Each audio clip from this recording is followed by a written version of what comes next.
Hey you guys, and welcome back to my channel. If this is your first time here, well, welcome. My name is DAYSDRTEA, and I'm super excited that you found your way here. Now, as you can tell by the title of this video, this is going to be another Dear Day letter. And in this particular letter, the writer wants advice on how to get over an abusive relationship. So without further ado, let's go ahead and jump right on into this letter. So go ahead, grab your cups, and let's go.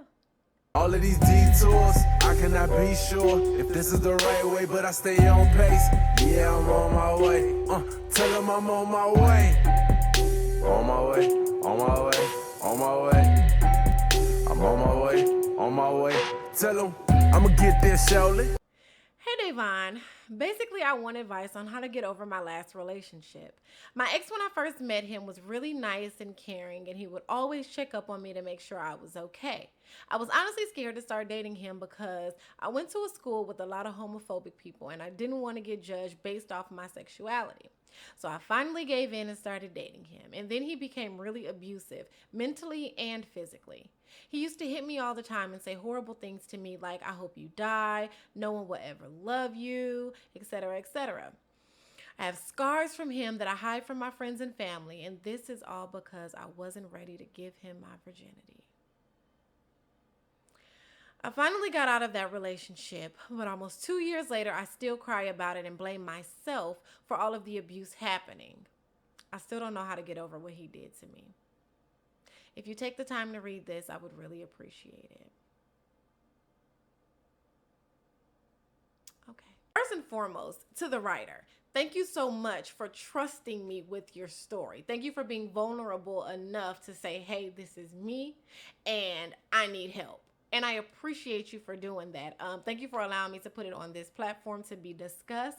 And I pray that by the end of this video, at the end of this discussion, you will feel encouraged, you'll feel loved, you'll feel motivated, and you'll feel determined to put a smile on your face and push through this situation.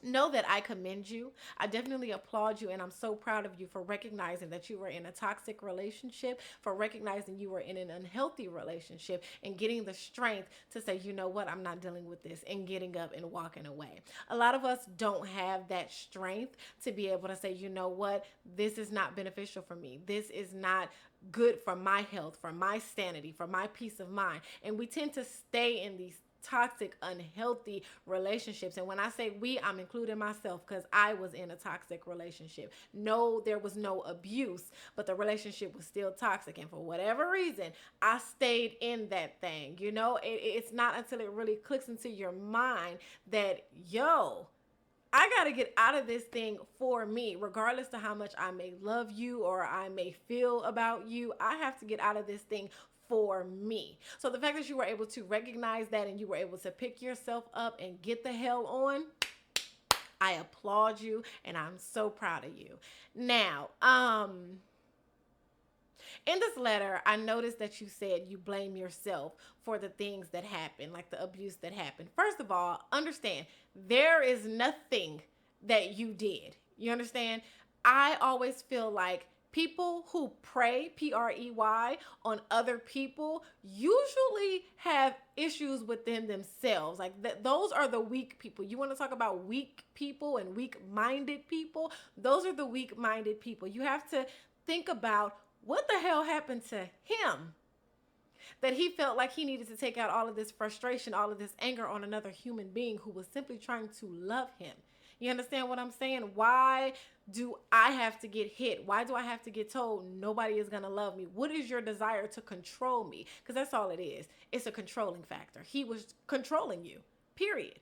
By telling you that nobody would love you and telling you he hoped you die, so on and so forth. It was all him trying to tap into your mental. And that is why I say all the time, it is so important to protect your mind. Your mind is what can control everything. So it is so important to put a guard around here so that nobody can get into your mind. All of that stuff was him trying to break you down mentally. And you recognize that. You did. And that's why you were able to say, mentally, I went through this. And physically, I went through this. Your scars, your bruises that you had from that relationship, that's a reminder. So now you know going into your next relationship, because don't allow this one to close you off. People tend to do that. People tend to say, oh, you know what? Well, I was in this relationship and it was like this and it was terrible and I got hurt. So I feel like everybody is like that. So maybe I just don't ever need to be in a relationship and I don't ever need to open myself up to love again because I don't want to end up to that. That fear is normal, but that fear is unhealthy.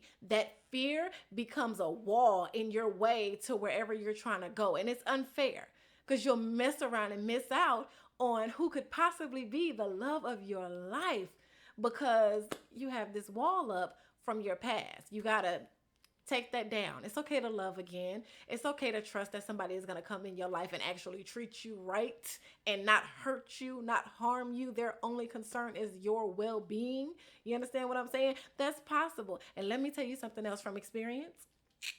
Once you experience real love, you'll understand that what you were in previously, it wasn't love. It may have been love on your part, in your heart. You genuinely loved that person, but it wasn't a mutual love type thing. Like it didn't go both ways. You understand what I'm saying? But to love, yeah, it's so good. Loving somebody and somebody loves you back. Okay, when you experience that, that's real. You understand what I'm saying? That mutual connection. I love you, you love me, we love each other. You understand? And don't close yourself off to that just based off of what happened with this past relationship because everybody is not the same. Everybody is not the same. What's that saying? You got to kiss a couple of frogs. Okay? He was just a frog. Let him go. Goodbye.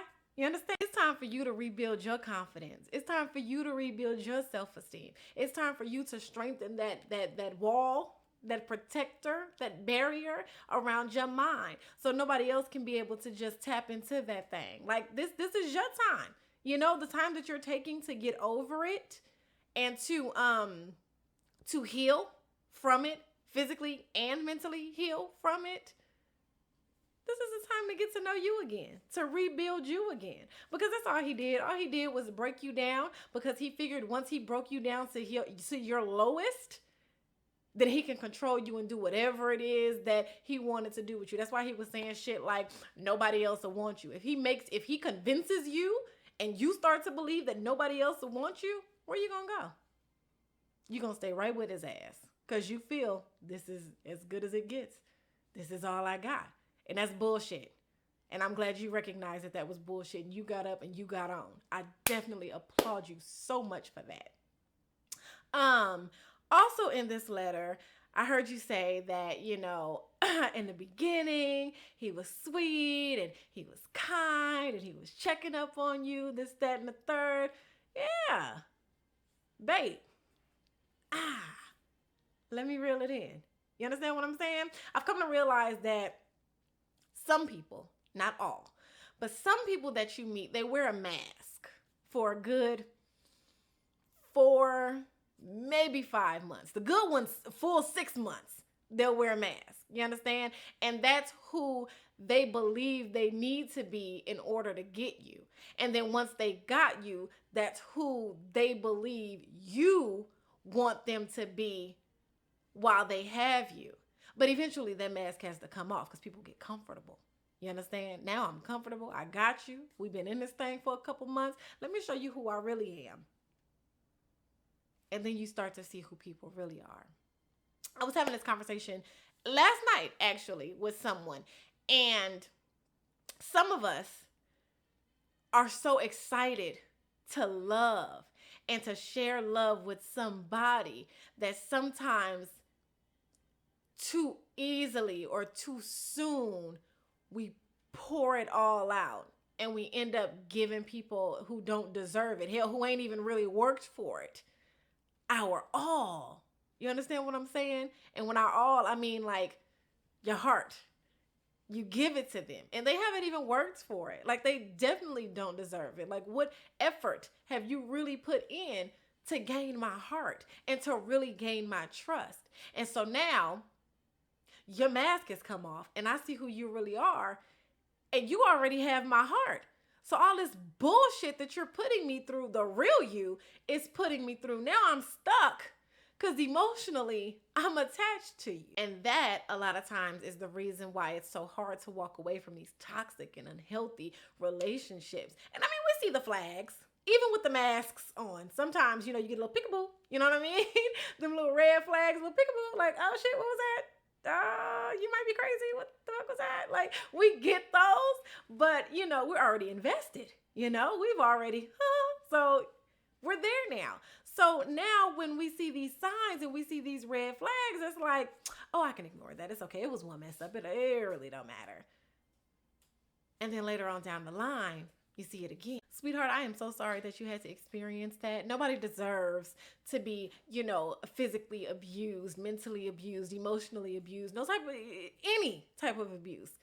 No one deserves that. You understand what I'm saying? But the one thing I love about this letter is you did not let that man break you down so much as to where you gave in and gave him your virginity. Let me tell you something. You a lot stronger than you think, because the moment that you said, you know what, this is mine. I own this. Okay. This is the one thing you cannot force me to do. You cannot force me to say, okay, you can have it. No, baby, I control this. Okay. You taking that stand and standing firm on it and standing like, no, this is mine. And you're not getting it unless I say you getting it. And guess what? You're not. Okay. Now he's throwing a temper tantrum. What do you mean, no? What do you mean? What do you mean? You know? So now you have the upper hand. Now you have the power. And I'm so proud of you for taking your power back in that moment. You took it back, babe. And you really took your power back when you said, you know what? To hell with you and to hell with this. I'm out. Baby, the day you left, oh, that was step one into healing yourself. That was step one into rebuilding yourself. And don't be ashamed of your bruises and your scars and the things that you have from that relationship, because a lot of us have bruises and scars from past relationships. They may not be physical, but they're there. You understand what I'm saying? They're there, you know? And what you have to do is you have to use those as reminders so that when you go into your next venture, and I pray to God that you don't see these familiar signs, but if you should happen to see those familiar red flags or that familiar peekaboo, okay, you know to say, oh, hell no, and get the hell up out of there. I want you to understand that you deserve love. I want you to believe it. Not only understand it, but believe it in your heart. You deserve love. You deserve happiness. You deserve companionship. You deserve to be with somebody who's going to be your best friend and have your best interest at heart at all times. Okay? Know this. The fact that he was mentally unstable, that was not your fault. Okay? So you cannot carry that burden. That's a bag that is unnecessary for you to carry. Okay? Take the thing off, throw the thing to the side. That ain't got, that's his issue. That's something he has to deal with. That has nothing to do with you. And that could possibly be why you're still affected by the situation. That could possibly be why you still cry and you're still hurt, because you feel like it was your fault. And it wasn't. That's all on him. You were a victim. And I am so sorry that you were, because nobody deserves that. But the blessing in all of this is that even though you did have to go through that, you're here to talk about it. There are so many different cases of people who get into these abusive relationships and they're not fortunate enough to be able to talk about it afterwards. You know, they end in some of the worst scenarios possible. And I want you to use that as motivation to move forward. I went through that, but I'm blessed to be able to stand here and be talking about it. It didn't go all the way left. You know what I mean? You're able to talk about it. You're able to use what you went through. Your experience can be a blessing to somebody else, because you never know who might be going through this same situation. You never know. This email that you were able to send and we're talking about right now, there could be somebody out there that's going through the very same thing that you were going through. Past tense were, praise God, because you're not anymore. But you were going through, you understand? And they could be going through this right now. And this conversation could be speaking into their life. And this conversation could be motivating and encouraging them to get their shit and get the hell out. You know, you just never know. So don't beat yourself up about it. You went through it, learned from it, and how you can go on and live your best life and never return back to it. Sweetheart, I wish you the best of luck moving forward in all of your adventures that you're going to encounter in life. I pray healing over your life, that you're able to heal from this situation and that you don't carry it with you along your journey, because you do not need that burden on your life. You understand what I'm saying? And to answer your question, how do you move on from an abusive relationship? Baby, you just move on. But that's in your timing, okay? Don't rush it. Heal from it. Learn the lessons. Pick yourself up. Rebuild yourself. And keep pushing. And when you do, don't look back. Forward. Ain't nothing in that rearview mirror for you. So to our writer, I thank you so much for sharing your story with us and allowing me to be able to discuss it on this platform. I truly pray that moving forward in life, you have the best adventures that you possibly can. And to you guys that have been listening and watching, if you have any words of encouragement, any love, any positivity that you want to share with our writer, please leave it in the comments below. Remember, this is a place of positivity, encouragement, support, and love. No negativity at all whatsoever. And I'm pretty sure the writer is going to read the comments. So yeah, please be very genuine with it.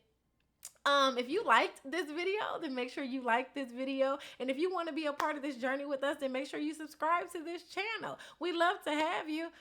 But I'm about to get on up out of here. I love you guys so much. Thank you for your constant support. The channel is growing. I have new ideas and new topics to discuss, guys. Like, this journey that we're about to go on is about to be crazy. If you have any topics that you want to discuss, be it advice or just things you want to talk about, whatever the case may be, make sure you send it to DDRTOPICS@gmail.com, and I'll be sure to read it and possibly make a video about it so we can talk about it. I love you guys again. And yeah, before we get on about this thing, till our next video, inhale positive energy. Exhale the bullshit. Raise your glass and have a sip. Tell them I'm on my way. On my way, on my way, on my way. I'm on my way, on my way.